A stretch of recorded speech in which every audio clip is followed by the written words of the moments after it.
What's up, guys? I thought I'd check in with you on this Tuesday morning as I start my day. I hope you guys are doing well. I wanted to give a quick reaction to last weekend. We were running money last weekend. Congrats to you if you took my advice and made those plays and made some money.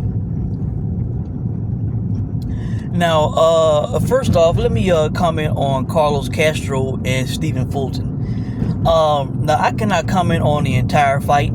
I was traveling as the fight was going on. I should have had it planned while I was driving, but I didn't because I was enjoying the music too much. And but when I finally made it to my destination, cut the fight on, and it was in the 7th round. And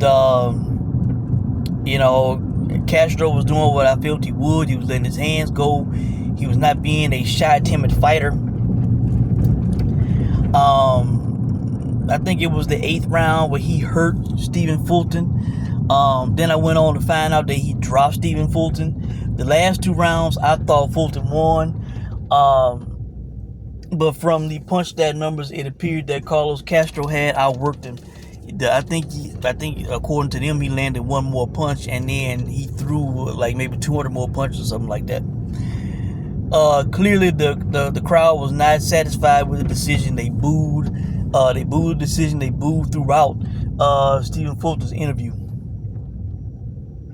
Now I can't sit here and say that it was a robbery because I didn't see the whole fight, but I did see where Castro got a clear knockdown on Stephen Fulton, and according to the CompuBox numbers, he outworked him. All right, and in my opinion, when the punches landed are that close, and from the little bit that I did see from the fight, it was kind of like a punch for punch type fight. I would give the fight to the guy who had the higher work rate. All right, and then plus the guy had a knockdown. So, I really don't get it. That was gonna be an $1,100 profit for your boy, because I got it at a plus 550 on Caesars. I put 200 on it to win 1,100, and yes, I heard that decision. Yeah, it sucked. So you guys let me know what you think, if you thought Stephen Fulton won the fight or if you thought Carlos Castro won the fight. But everybody who commented on videos was saying that Castro got robbed. All right, so I got robbed too, and you got robbed if you played Castro. Stephen Fulton overrated, like I thought, and does not have a punch. He's fighting the higher weight class. He doesn't have a punch. When he starts fighting even better guys who have a punch, he's gonna be in trouble. All right, so be on the lookout for Stephen Fulton, and hopefully people will keep betting him and it be wide odds like it was this time. All right, and congrats to Lara, man. That was a one-sided fight against Danny Garcia. It went exactly the way I thought it would. Danny was not letting his hands go, just like he did with Errol Spence and has done in other fights. He just showed up to get a check out of retirement because he just faced the guy who had not been in the ring for over 2 years. He showed up to get a check, man. He didn't show up to win. And once Lara hit him flush on the eye with that straight left, he started blinking his eyes and he went down. He took a knee, all right, and then didn't want to come out. Said whatever he said to his dad, and they stopped the fight, which I'm glad they did. And to tell you the truth, guys, I was actually thinking about cashing out of that play. Because the fight was dreadful, there was not a lot of action, and I was thinking he wasn't gonna get the knockout, and I could have cashed out like 123. Then they dropped us to cash out like 100, and then finally I could have cashed out 83. And I said, you know what? I'm just gonna let this shit ride, man. So something could happen. Who knows? If I lose, I just lose. And then sure enough, shortly after, he got the knockout. So, man, Danny Garcia. Lara is a great boxer, man. Arguably, I think he's a Hall of Famer.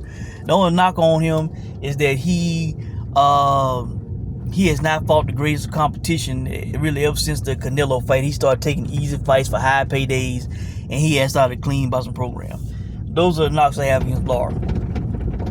Other than that, man, he's a hell of a fighter. One of the greatest 154 pounders of all time. Then he went to middleweight and won a title.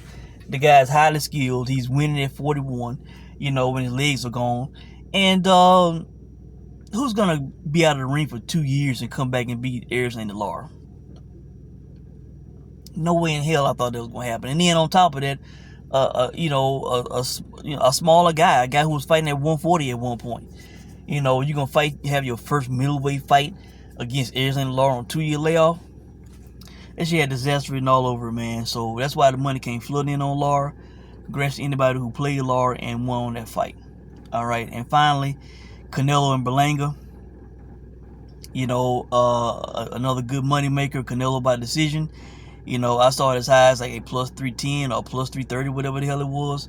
And when Canelo got that knockdown on Berlanga, it looked bad, man. He went down in the heap.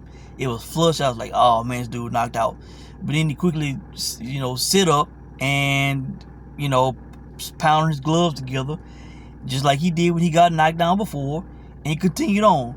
And I want to talk about that, man, because people, talking about he was gonna get knocked out, the odds makers he was gonna get knocked out, and talking about how he got knocked down and passed by a lesser guy. But when he got knocked down, he was fully aware. He pounded his gloves. He got right up. Not like he was staggering around the ring. Not like he, barely held on, could barely get up. Nothing like that, man. It's how the guy reacted when he got hit and when he got knocked down. So, I thought he reacted well in his first knockdown. And then when Canelo knocked him down, I said, you know what? He just took Canelo's best punch. He took a flush left hook. Some people would have been out and not got up. And he carried on, man. And he was big, he was young, he was durable. That's all I needed him to be, man. And Canelo won by decision, on high odds. So thank you to Edgar Berlanga for surviving, not quitting, for being tough, and in my opinion, getting a moral victory, because he was more than a plus 1,000 favorite at some books at certain points. So good for him that he went the distance, man, and competed against Canelo. I didn't like the fact that he was going against the ropes too much, going in the corner too much, backing away too much. I think he should stay in the middle of the ring a little bit more. For a minute there, after he got knocked down, I thought it was kind of going to be like Bivol all over again. Canelo going to kind of punch himself out, throw all these big punches and shit in the middle of the ring, and then Berlanga could have, taken over. But that didn't happen. Which I'm not mad about. Shit. I made a profit off this fight. All right, I made profits all weekend. Football and boxing and all kind of shit. All right, so it was a good weekend for me. I hope you guys had a good weekend also, man, and made some good money. Let me know what you guys think. I will come on soon and talk about, what's coming up with the AJ Dubois fight and Hamza Shiraz and all that and things I've seen. I will come on and talk about that. Let me know what you guys think, man. I hope you guys have a good week, and I will check in with you guys soon. Thanks for watching.